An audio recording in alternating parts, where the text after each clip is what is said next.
Hey, welcome to Butcher Bay Rechecks. I'm Mark. I'm Greg. How you doing, nerds? How you doing this week, bud? Woo! Lots of TV, sir. This was a TV week. That it was. We've got a lot to cover. We're going to cover the finale of Pam and Tommy called Seattle, a little Picard, episode 2 called Penance. We're going to do Winning Time, HBO, The Rise of the Lakers Dynasty, episode called The Swan, Survivor, season 42. Yes, Marc watched the 2-hour premiere. Yes, it's been a while for him. And we're going to cover the excellent Adam Project on Netflix, starring Ryan Reynolds, directed by Sean Levy. So let's get into the finale of Pam and Tommy. So the answer about that guy in Seattle was staring us in the face the whole time. But since you and I have become so accustomed to the internet, we didn't think of, oh yeah, that's what they probably did back then, right? Yeah. No. I mean,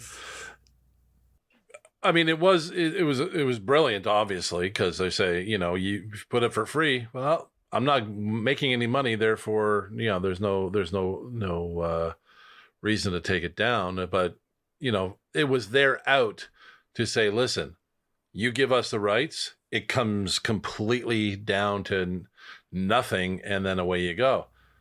Well, I was still surprised that Pam even turned down the money offer, which I'm sure was in the millions. Because look, why not? If it's going to happen anyway, why not get money off of it? You know what I mean? I think for her at time it was a thing of principle.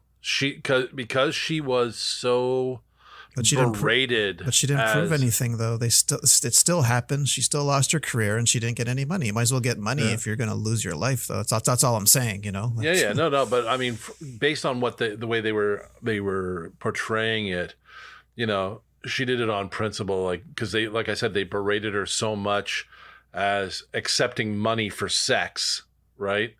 And she never wanted to be portrayed as such. She didn't, she was so against all that and everything. That's why I said, just get rid of it, and put it behind. Unfortunately, she never really recovered from that. No, only now. Like I said, not only is she getting the Netflix documentary, she's going to be appearing on Broadway in Chicago now. And I'm sure Broadway, really? Yes, and I'm sure no doubt to the show, which she refuses to watch, but they all say that and they secretly do. But sure, it might be a painful part, part of her past she doesn't want to revisit. But yeah, she's going to be playing Roxy Hart in Chicago on Broadway. Mm. Well, there you go. I didn't know she could sing. Me neither. But I mean, it was just, that whole thing was just the roller coaster of their marriage, right? Because right after that ended, I mean, we saw the tail end of the show where she's, tattooing over his name on her fingers and so, this is done, and away they go. So the whirlwind. Yeah, Rand Gauthier went on his apology tour, even apologizing to the fake Pam Anderson in front of Grauman's Chinese theater. Yeah. Get rid of that bad karma. Yeah. Oh boy. Which I don't know if he ever did, but she'll be on Broadway on April 12th. Okay. Well, hey, so, if it works for her, then beautiful. Well, yeah, no doubt in part to this show, because she's been put in the conversation again, right? Because everyone watched the show because it was so good. Yeah, well, that was due to the people that portrayed them. Yeah, exactly. They went all in. Yeah, I mean, the only thing I've seen her in recently was a cameo in the Baywatch movie. Yeah, and it was actually interesting to see her audition for Curtis Hanson for L.A. Confidential, the role which ultimately went to Kim Basinger. Yeah. But still, even without the sex tape coming off of Baywatch, it still would have been hard to see her in that role. You know what I mean? Because it was such a good movie. You've seen L.A. Confidential, right? Yeah. Such long time a good ago. movie. Russell Crowe, Kevin Spacey. Everyone is excellent in it. Guy Pearce. So would have been a tough sell even without the. Oh, for sure. Without the sex tape. Yeah. I mean, she was trying to broaden herself out, and basically, bombshells are us. That's pretty much. Well, there's some chatter about another season. Of course, like they said in the end credits, they went back together after about a decade, right? So we'll see what happens. It didn't last long. So no, it didn't. But that's enough for another 8 episodes at least. I mean, could you imagine? But it was really good series. Well done. Hats off to Sebastian Stan and Lily James. Oh, very, very much so. Very much so. Like I said, we've said this repeatedly. There should be awards. There really should be awards. They should get nominated left, right, and center for their portrayal because they were right on. I mean, even Sebastian Stan's drumming was like right on. Yeah, he had to cram hard for that one. I just read another article, like it was intense, his training, because he'd never played a musical instrument. So, here, learn the drums in a week. Drums are not very, I mean, luckily he just had to get his hand movements right. Can you imagine trying to get the hands and the feet going? Come on, that's like... Yeah, no, drums take years, not a week to learn, Exactly. So, kudos to everybody. Everybody played their roles fantastically. Even just the little cameos here and there were just so well done. Definitely. If you want, I mean, I think I wish they kept a little bit of the wild ride going into the later episodes, but it was just kind of like you got hit with this like really big wave of holy shit, and then it all just kind of like evened out to the end. Yeah, definitely. Well. He's got another, I was going to tell you if maybe you watched already, but where we can review it next week. Sebastian Stan has another good movie out on Disney Plus called Fresh. I don't know if you've heard about it, but it's just inklings of it. I'll check out the trailer, see what's what. Yeah, I liked it. So if you want, let me know. We can cover it next week. Yeah. Want to move on to Picard? Sure. Okay, so I'll talk a bit first because I took a copious amount of notes because we find out in episode 2. Wow. Okay, so we find out that Q didn't actually create another reality. He changed everything, like literally. It's no longer the United Federation of Planets. It's the Confederation of Earth. So, but you got to take into consideration all the other Star Trek. So J.J. Abrams' Star Treks take place in the Prime. The original series was the Mirror Universe, right? But then in 2009, J.J. Abrams created the Kelvin timeline, which is another Star Trek timeline.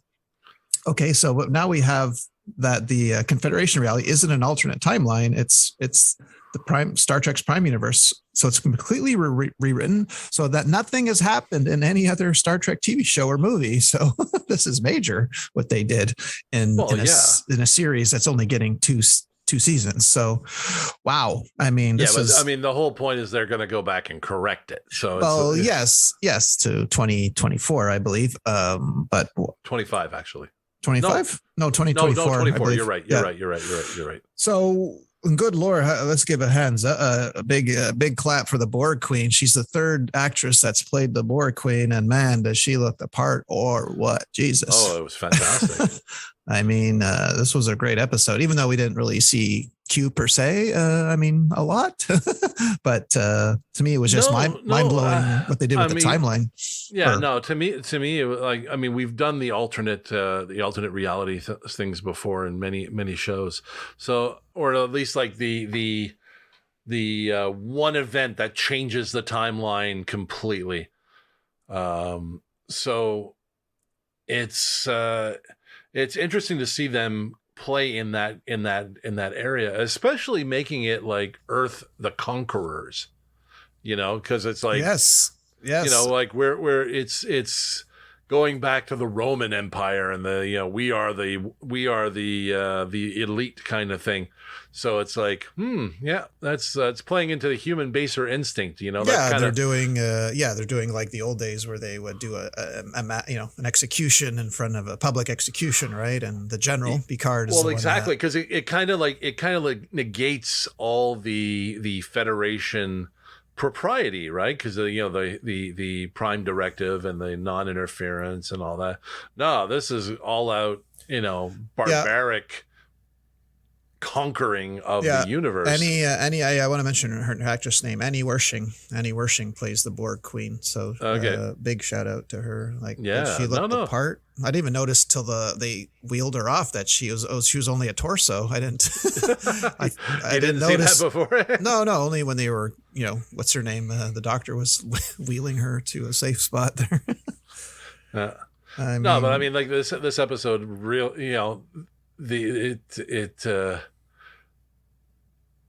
it was fantastic in its way of dealing with like they just rolled with the punches with it and just kind of like, oh my God. Well, it's still hard for me. Like I'm a casual Trekkie, but it's just hard for me to compute what they did. I mean, that means the First Contact, the whole Zefram Cochrane, the Star Trek First Contact movie never happened. That they met the Vulcans on April 5th, 2063. It never happened. Like it just got all wiped out. So well, I don't think people are focusing on that. Well, no, your diehard Trekkies are. I said I'm casual, but it still, it'll bother me a little. But your diehards must be going insane. I mean, look how. To be honest, that didn't even enter my mind. I was just following what's going on. No, I know, but you're not. No, you're not a diehard. Like I'm more of a diehard Star Wars. I'm definitely not Trek, but I know enough to know. Like, holy crap, this didn't happen. This didn't happen. This didn't happen. I mean, good Lord. Yeah, but that has nothing to do with the current situation. So it's kind of like. No, I know, but you don't just, you throw a stone in the water, it's ripples. I'm thinking of the ripple effect. You're not. I am, because maybe I'm just expanding my mind creatively, but you don't understand. Everything's now changed. Never happened. And I'm a big guy in canon and lore, and they just upended that. So, but I don't have a dog in this fight. I'm only a casual fan, so yeah. I'm along for the ride. Now they got to go to Los Angeles to find the Watcher. Kind of like a what if, right? I wonder if it's the same Watcher. We'll see. We'll see. Yeah, to set back, yes, as you said, Star Trek history the way it was. Where did I see? I saw. I don't know if it was Data or Dr. Sung, because I saw it in one of the trailers and whatnot that Brent Spiner is in there talking to Q. So I'm wondering how that's going to roll around and play. Yeah, but I mean.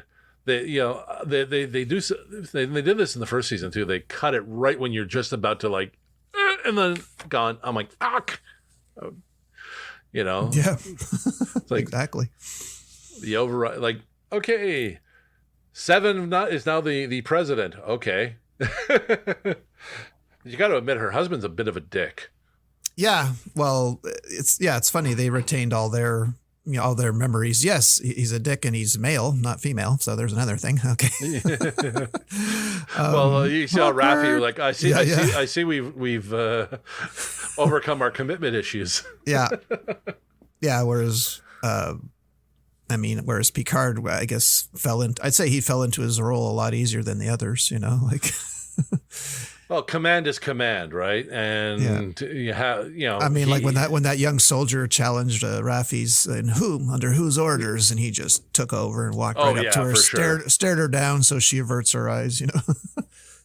But I mean, command is command. When you're whipping recruits into shape, you're gonna give them a little bit of stink eye. So he was all into that, but it's just like. Afterwards, he's like, "Holy shit! I'm tired of your bullshit." Q. Picard saying, "I'm tired of your bullshit." Q. I'm like, okay, this is good. Yeah, it's still weird. It's still weird hearing Starfleet officers swear. It's still, exactly takes you out of it a bit. But I like that they were still able to weave a little bit of, I guess you could say the camaraderie and magic and humor that they had in the first season, especially when Krios and start talking about relationships. Oh, you want to do that now? I'm just saying, like they talking about their own relationship, and it's just like, okay, this ought to be interesting. Yeah. Oh Lord. So, but I mean, there was great action. Was it Eldrin? That's his name, right? Oh yeah, is he Romulan or Klingon? I can't never remember. I think he's Romulan, right? Romulan, yeah, he's Romulan. Yeah. But but she's like, okay, take him, and it's just like whack, whack, whack, whack, whack, and he's going at it. And he's taking their pendant and cutting their throats with it. I'm like, geez, okay, yeah, all right, go man, go. Yeah, yeah, some good action in this episode. So like, definitely, I'm like right now. I mean, they cut it off with the presidential override and the magistrate and the guards boarding, and I'm like, I'm waiting for like the board queen to take over and neutralize them, because she's plugged into the ship already, right? Yes. So it's like, okay. Well, yeah, the whole thing, it was cool that Picard he's face to face with her, he'd probably want to kill her, but now he needs her to change it, save everything. So you never thought we'd see a team up of, as what's her name put it, Borg napping the queen, I mean, Yeah. Oh, it's just crazy. Strange bedfellows, right? It's like when the enemy of my enemy is my friend. Especially because they need the queen to precisely calculate when to arrive in the past. They need their version of Spock. Yeah, to stop Q. Yeah, I mean, they need their version of Spock. So it's like, it's awesome. It really is. I mean, I'm just jonesing for the next episode because I want to see them go back, and I'm like, well, okay, I want to see how they're going to get out of there. I'm anticipating the Borg Queen's going to activate ship defenses and stun those guys. I'm hoping, Yeah, at the same time helping them, but looking for her way out. But it's Well, she's got to realize she has limited options as well, right? And my guess is her going back in time. Oh, if I can start assimilating people way back then hey, her people were wiped out. She's the only one left, so she has no choice but to play along, and we'll see how she fares next week because I can't get enough of her. No, it's awesome, and of course you see Seven's apprehension when talking to her, right? Like she realizes that something's off with her right off the bat. Yeah. Yeah, I mean, because Seven, wakes up to learn she's never been assimilated, which means she's completely free of the Borg Collective's cybernetic implants that they have on her. I like her protocols routine, right? Sensory, this, touch, ouch, yes. It's like, okay, she's still thinking like a Borg, but she doesn't have anything implanted. She's lost. Yeah. And the look on her face when she found out she was married to this guy, it's like, oh my God, really? All right, well, stay tuned for next week, folks. We'll get you a recap of episode 3. Let's move on to Winning Time, the story of the Lakers Dynasty, because I love this show. I love how they shot it, kind of like the film stock of the late 70s there. So it picks up in 79. You got your nudity in there from an HBO show I know you probably like. I love how they found actors that look just like Larry Bird. I swear to God, the Kareem Abdul-Jabbar, I had to stop myself because the actor looked just like him. They even recreated the scene from Airplane, one of my favorite scenes in the movie. I mean, come on, please say you like this show a little. Oh yeah, no, I thought it was great. Okay, good. I thought it was great. I love the whole breaking of the fourth wall. Yes, I love Jerry Buss. Dr. Buss kept talking to the camera, and sleeping with. And they're like, he was a lot crazier. Like I knew a lot about him listening to Irvin Johnson over the years. Like we're not getting the half of it. Like Magic only went to the Lakers because of how Buss feted him, upon his arrival, like badly. Like they had fun. Let's just put it that way. Oh, for sure. But like everything about it was so, even like, Coach West was just throwing tantrums. Oh God, was he hilarious? Oh my God, yeah, and like he was really, and on the golf course, accounts, a lot angrier than that too, all the time. No, it was extremely well done. I mean, I'm usually not a fan of 70s era looking. Well, it's going to go into the 80s. It's 79, right? So the draft. So yes, we're going to get the whole 80s, but I do kind of like the retro aspect of it, like you said, like the film stock and the way it was, the way the cinematography was done and everything. No, it was just so well done, and I like the perspective of you seeing like Magic Johnson's family kind of giving him the what for. His dad's a garbage man, and here he is refusing, this amount of money. 400,000. He knew his worth. Yeah, but for those people, there were some people confused because if Los Angeles had first round draft pick, they're saying, well, why didn't they take Larry Bird? So what happened with Larry Bird is, just those who don't know, Larry Bird did sign with the Celtics, but then the last minute he said, I want to do one more year of school, but they still had the rights to him. See, so that's why he wasn't up for the draft, and he probably would have been their pick. But Jerry Buss wanted Magic, and he was right. Like he saw that the NBA was losing viewers; they're about to go bankrupt, and his whole like sexy speech to the Playboy Bunny, sleeping to him, pontificating about similarities between sex and basketball. Yeah, basketball's a beautiful, sensual, and powerful game. So he was right. He was ahead of his time. But yes, the NBA was a second-tier league, and that even had broadcast its finals on tape delay. I mean, so they said it might not even exist in a few years, but man, I didn't know he owned the Chrysler building, for God's sakes. I mean, the guy bought up every major piece of real estate there was. Yeah, yeah, and then offered his deed, and like, how big of a dick was that guy Cook? Oh yeah, Jack Kent Cook, our buddy from Miles O'Keefe from Caddyshack. Yeah, Miles O'Keefe from Caddyshack. Yeah, yeah. No, he played that. That whole scene at the end where Jack, he's like refuses him, and he goes, Jack, I don't, we're not playing poker. If we are, I don't have the cards. He goes, I think we're playing chicken, and I like my chances. And you're like, oh, so good, that scene. Oh yeah, John C. Reilly was playing that so well. I mean, we're so used to him in comedic roles and whatnot. I forgot I was watching him at one point. He's comedic, but he's savvy. Like he's. It's like he's like watching Fletch, like I didn't know he had a PhD. I didn't know he was like an engineer guy. I didn't know. Yeah, that, exactly. And I love he knows how to talk to people, right? Especially like when they're having that lunch with Magic and what's Sandabs. Okay, you want a burger, don't you? Let's get you a burger. Like I want a burger too. Like, even the amount that he was selling for is crazy in '79. 67,500,000. So half in cash, half in real estate, and he was still short 15 million. Where does he go? He goes to his ex-wife, who. And got that in the settlement, I guess, when they divorced, right? I mean, and, That's it's a loan. You're getting it back. Don't worry. Jeannie Buss is in there, his 19-year-old college, who. I think it was all really extremely well done. And, it had just the right amount of tension and relax and whatnot, even like right up until, the party, it's a white party. Excuse me? You have to be wearing white. Yeah. Okay. This is a nice jacket. And then he's playing Nixon. And then, Nixon's got a lot more experience and take him to town a little bit. But I mean, it's like, and again, Buss played him just perfectly, walking him through the forum and like, oh, wait a minute. I think I'm lost. Yeah. Name on the jersey, the whole bit. Left him right there in front of the locker room.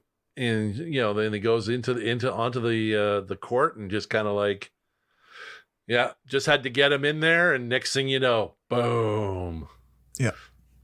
I love that at the end when everything went through, and he's got the bottle of bourbon in the middle of the court. And I own this shit.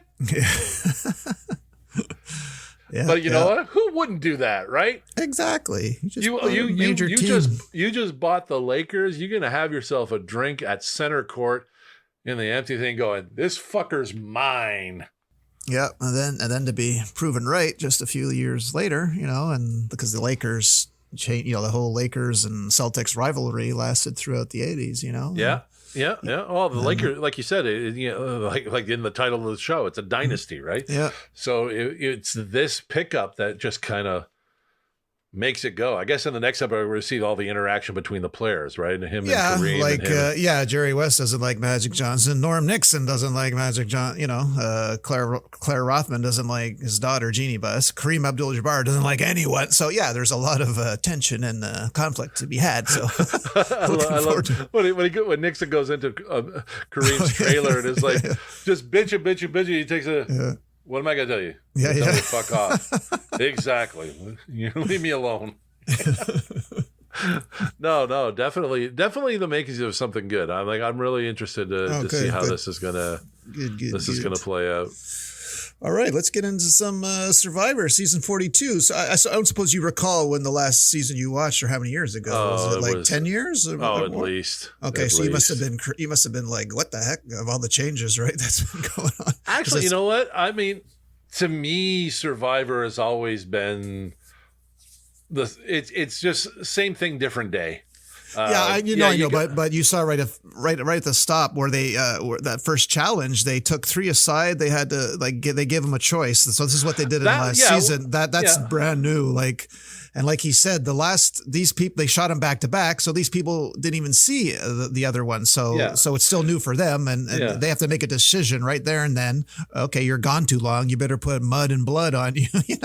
But this is the shit that they did last season, and it's crazy. But I mean, for me, that's just the type of shit they do on Survivor. That's for me. That's I was they just made it incredibly hard to win. Like I said, they shortened the amount of days. Anyone could go at any minute. No one is safe. Like it's the one thing I noticed is that there's a lot less gladiators in the show versus people trying to prove themselves. You know what I mean?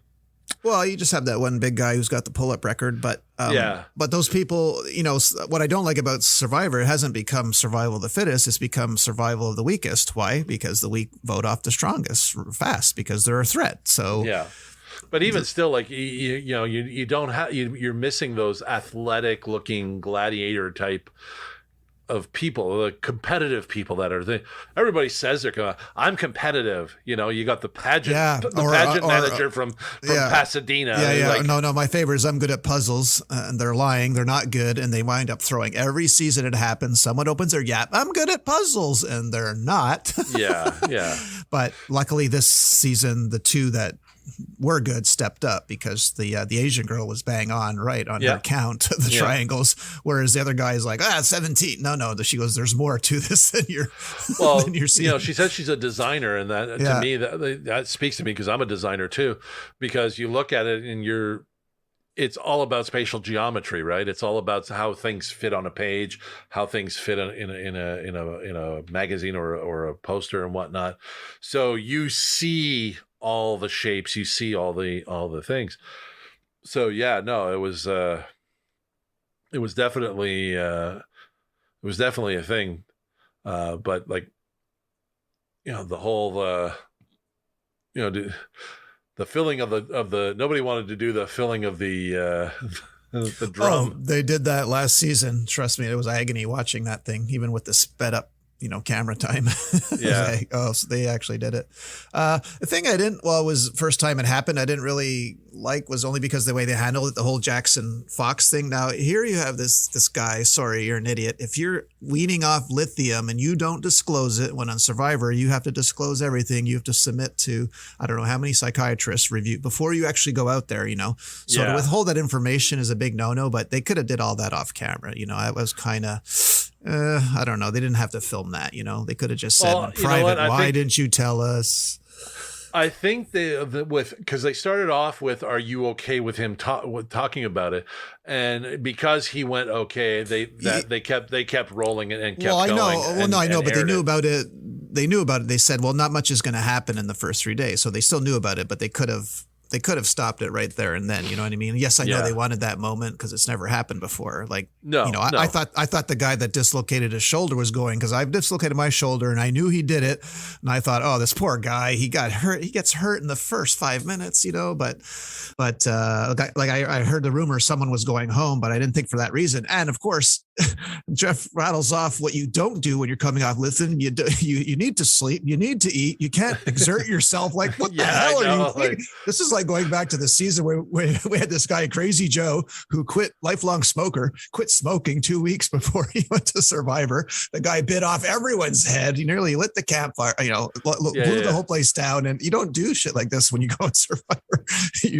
No, exactly. So it's like, oh man, that's crazy. But whatever. I guess it made for because the guy just had that compelling story that he gave at the campfire. But when the camera went on him, he kind of had a guilty look it's never good when Jeff Probst appears that early. So I knew something was going down, and the camera cut to him, and he had this really guilty look, like he knew why Jeff was there. Yeah, exactly. No, but like I said, it's like usually, like you see, you get people in there that are chomping for competition. They're chomping. Everybody there is just like, I just want to see if I can do it. they just Well, yeah, the older people tend to like, let's work around camp. The younger people, the millennials want to play. But this guy, the African-American guy, Roxroy Bailey there, the stay-home dad, like everyone knows you don't go barking orders when you get there because you're the first one off. You you can't say anything. You have to bite your tongue. That's why I don't think you would last 5 minutes in Survivor. Some young kid would piss you off and you'd be like, Yeah, but the thing is, it's different in that situation, right? Well, yeah, but don't forget, you're not eating and not sleeping, so you're cranky now. So you're fighting literally against yourself, not to open your mouth. I'd find a way to eat and sleep. Trust me. I don't think, dude. Nobody eats and sleeps there. Nobody. I can't sleep on bamboo. Are you kidding? I don't sleep as it is. That would be the one problem I'd have is the not sleeping because I'd have a treehouse built in no time. Are you serious? Come on. Yeah, Absolutely. But are you saying one of these guys that can sleep anywhere? Like, could you just lie down on the sand and fall asleep? If Oh, you were hell tired? yeah. Really? Okay, so then you're lucky then. I've fallen asleep on construction tables. Okay. I used to work in a roof truss manufacturer, built roof trusses. And we used to have the big tables where we would put together all the trusses and nail them all together, then out for delivery. Lunchtime, I used to snooze on top of that. Okay. Well, I can see that then. Okay. No, I can sleep anywhere. So it's like, for me, just prop my head up, boom, I'm out. So it's like... Well, let's get a bit into Drea Wheeler there, the Texan, but has lived in Montreal for 12 years. She's a fitness consultant. So there are two Canadians, but I don't know, 12 years, you must have dual citizenship by now, I'm guessing. But at any rate, the other two are from Ontario, but just Drea Wheeler was a All-American track runner. So curious. I mean, it's hard to say from the beginning who you think is going to make it to the end because nowadays you can't guess anymore. Like last season, the guy that should have won didn't. They gave it to the Canadian girl, but the jury was so angry at this guy that even though he deserved it, they said, "Nah, we're giving it to her." So it was votes. The votes were really because they didn't like him, Yeah. So it's hard to say at this point who I think. Well, you see, that's just it. Like right now, I don't have enough data. I mean, yeah, I think the weaker ones are going to just get off easily because they're not going to be able to hack it. Well, even the strong one, like they said, they were trying to get off Roxroy Bailey, the big African-American guy, but they're like, look, he's strong. We need him right now. Like, we'll vote him off, but not now. But I think that was more because they were annoyed with him, how he was that too. Yes, down to people. But down the stretch, the strong ones become a threat when you have individual immunity. So that's why they like to knock them off now. See, so it's usually the weak players that win Survivor, not the strongest. Yeah. Well, again, that goes to how long it's been since I've watched it. Yeah. Oh, yeah. But when I watched it, everybody was like athletic. Everybody was. Yeah. You'd have one, doughboy in the group, right? Yeah. You probably watched it like in 2010. I think the last time you might have seen it. I'm guessing. Yeah. Maybe even before then. Yeah. This is season 42. Still going strong. 22 late. I think I stopped watching it around 2007. Oh, wow. Okay. Yeah, somewhere around there. Okay. Well, next week's episode will be an hour. This was just the first full 2 hour, but we'll get back to you for next week for the next episode. And how about let's get into the Adam Project, directed by Sean Levy, starring Ryan Reynolds. I mean, Zoe Saldana. I love this movie. How about you? Oh, it was great. Definitely watch it again. I mean, the kid was right on as young Ryan Reynolds. Yeah, I'm happy about that. They got a guy, a little younger version of Ryan Reynolds with the same smart ass cracks and Well, I'm sure there was a little bit of coaching. Does everyone in the future skip leg day? Giving zingers back to Ryan Reynolds like that. But for sure, coaching. You got the best. This is this kid's first movie role, and who does he get? He's got Mark Ruffalo, he's got freaking Ryan Reynolds, he's got the Avengers, he's got Elektra. I mean, talk about lucky. I mean, Jesus. But even like the back and forth with his mom or him with the bullies, right? Yeah, exactly. You could tell those words were coming right out of Ryan Reynolds' mouth. Yeah. Yeah, I was hoping they do a little bloopers at the end of the movie, but that'll probably come later then, you know. Probably. But I mean, you know, watching this, like especially with the bullies, right? He's like, okay, can we take a break from the beatings? Trust me, I promise you, we'll pick it up tomorrow. But for now, yeah, your basic time travel movie. He's got to go back to find his wife because his father's business partner there, played by Catherine Keener, stole the show. And well, you see, the thing is that from the trailers, right, you thought he was going back to save his dad. Yeah. Right? Well, that was the first impression I got, but then it's like, no, he's going back to save his wife. Oh, okay. The dad's just an offshoot. Interesting. Yeah, okay. Never really had any tension of, well, it wanted to, but Mark Ruffalo, you know, Louis Reed was like, no, don't tell me, because he was so. And at the end, he knew, so it was just kind of like, oh, well, he didn't know when and where, but no. But what I find interesting, they didn't mention because I was hanging on to here, they didn't mention if Jennifer Garner's character Ellie Reed is still alive in 2050. They didn't really.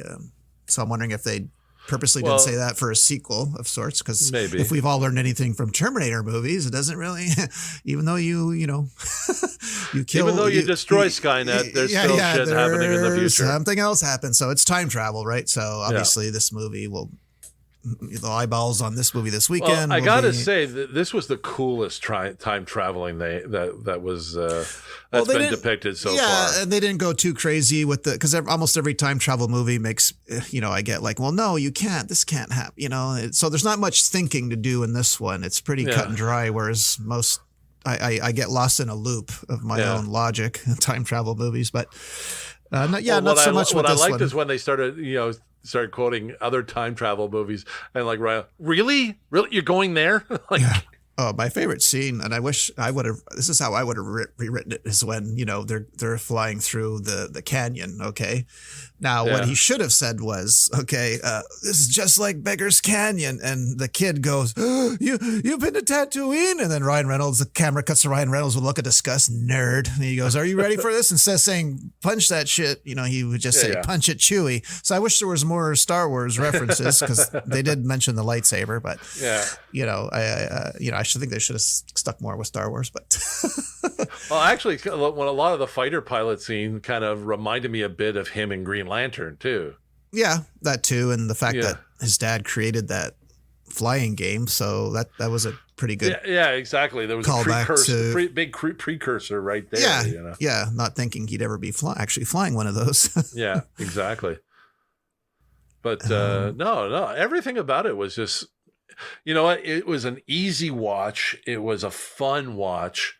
It was something that you can enjoy over and over again, because there was so much to it that there's probably more you can pick up on as you go back and watch it again. I can pinpoint the scene where you started crying at the end when Mark Ruffalo was telling Ryan Reynolds' character, that's, I love you and you're all I've ever needed. Actually, I didn't blubber during this one. Oh, you did? Oh, I thought you would have got choked up a little. I usually do. That's usually a blubber scene, especially when they're playing catch at the end, like.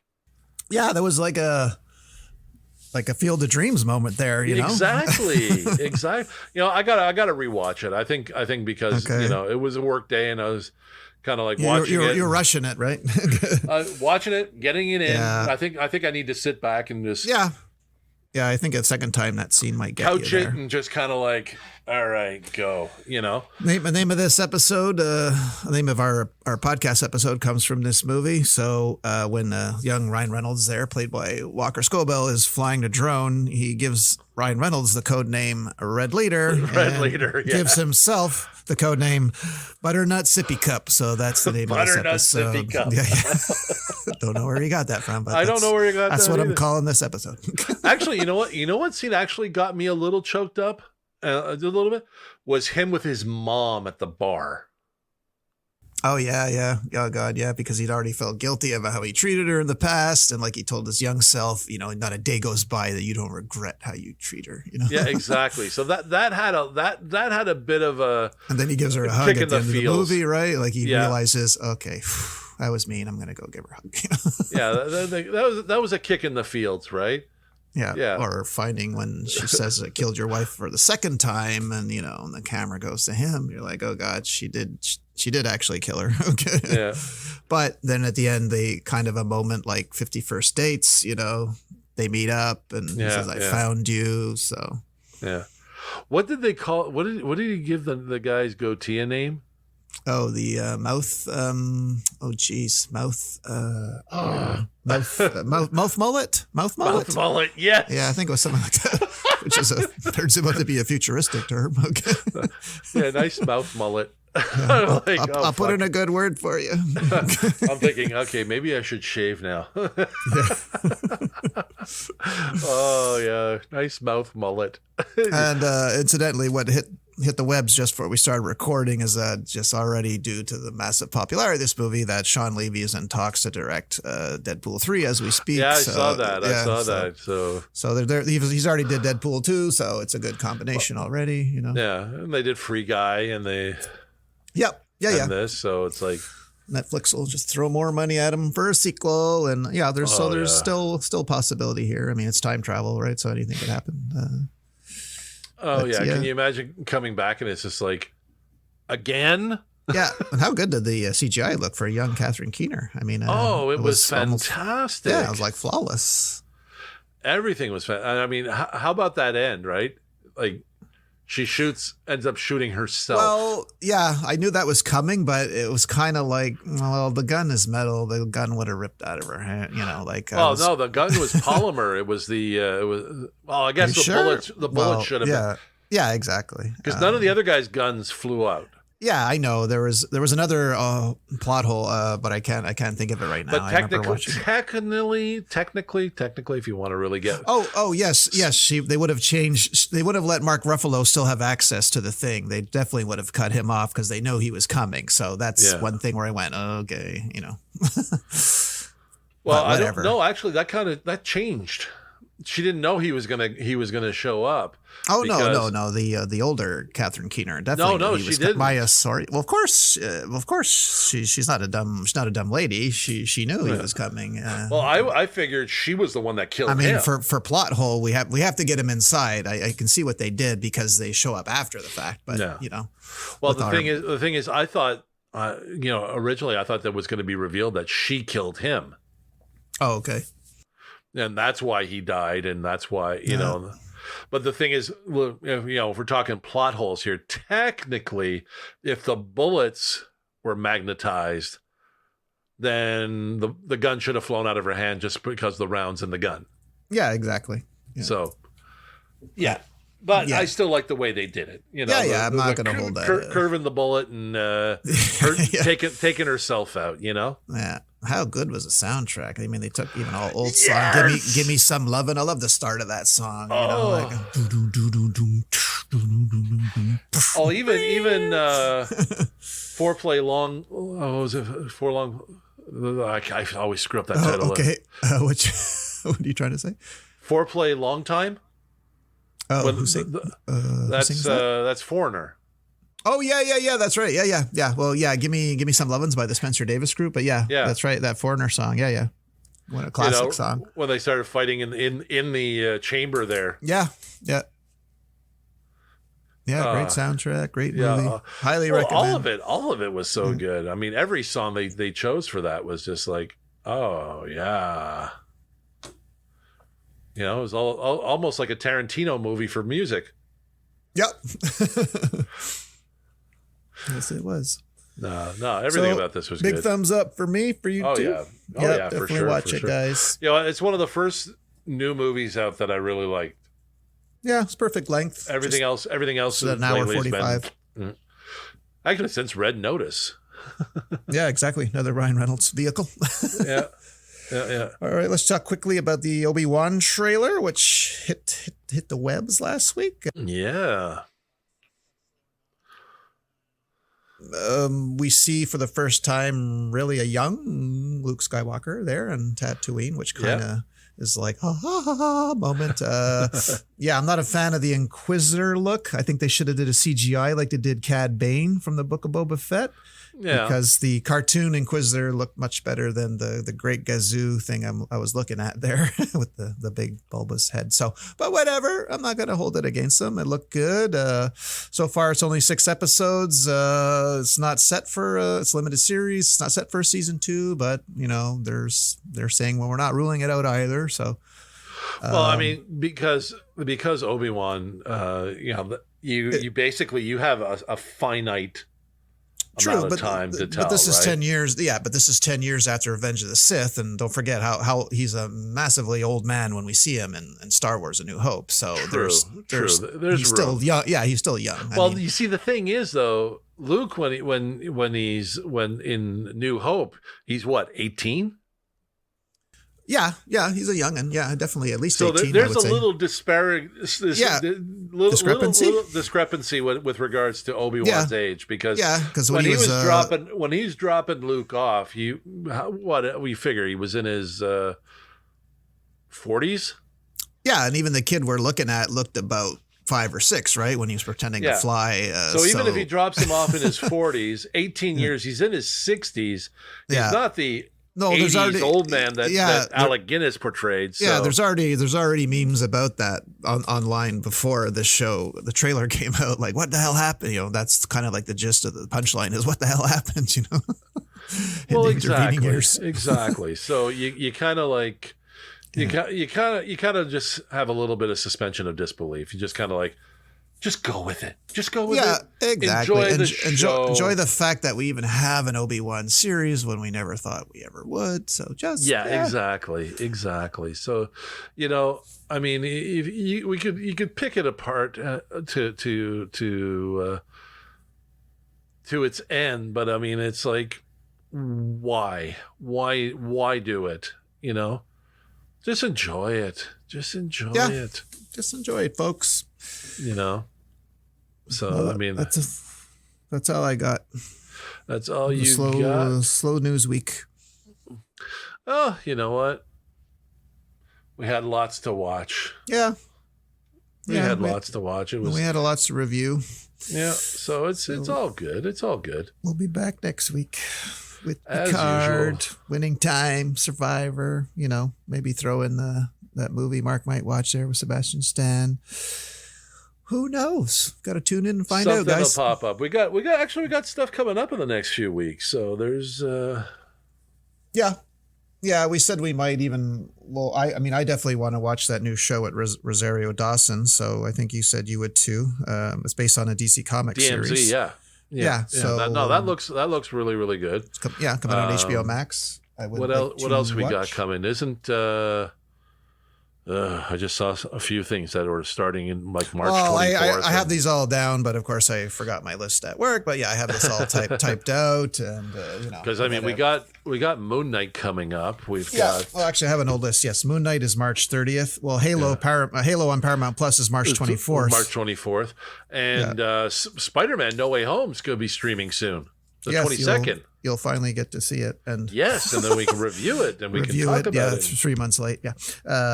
Hey, it came out years late. We can review it late. I know. Yeah, you didn't watch. You don't watch Better Call Saul, right? No, I never watched Better Call Saul. Okay. Well, yeah. Last season's coming out on the 18th, and you never watched Barry, right? On HBO. No. Okay. Well, the second part 2 of Ozark is April 29th. So yeah, we got stuff coming out in March. We got a lot of stuff. So it's gonna be good. It's gonna be good. Yeah. I'm all for the fun. All for the fun. All right, let's wrap her up, sir. All righty, people. I say it every week, and I'm hoping you're listening. And maybe he'll write it down and then read it off the paper. Okay. Hey, you're the one that's all about spontaneity. So I'd like we this can't even rehearse. No, I've said in the past I'd like this written down and you to rattle it off instead of thinking about it and forgetting one. No, I'll type it up. I have no problem doing that and sending it to you. I know. I'm good. You can find us on our social media. Yeah. On YouTube, search Butcher Bay Rejects. on Twitter at Bay Rejects, on Facebook at Butcher Bay Rejects, as well as at Butcher Bay Rejects on TikTok. You can also find us on our website, butcherbayrejects.com. And you can find us on all the podcast platforms: Apple Podcast, Google Podcast, iHeartRadio, Spotify, Alexa TuneIn, Amazon Music, and Pandora. See, there you go. Got through it all. Yeah, you said podcast twice. Anyway, yeah, let's go. Bring it home. This has been Butcher Bay Rejects. I'm Mark. I'm Greg. See you next week, nerds. Have a good one. Bye.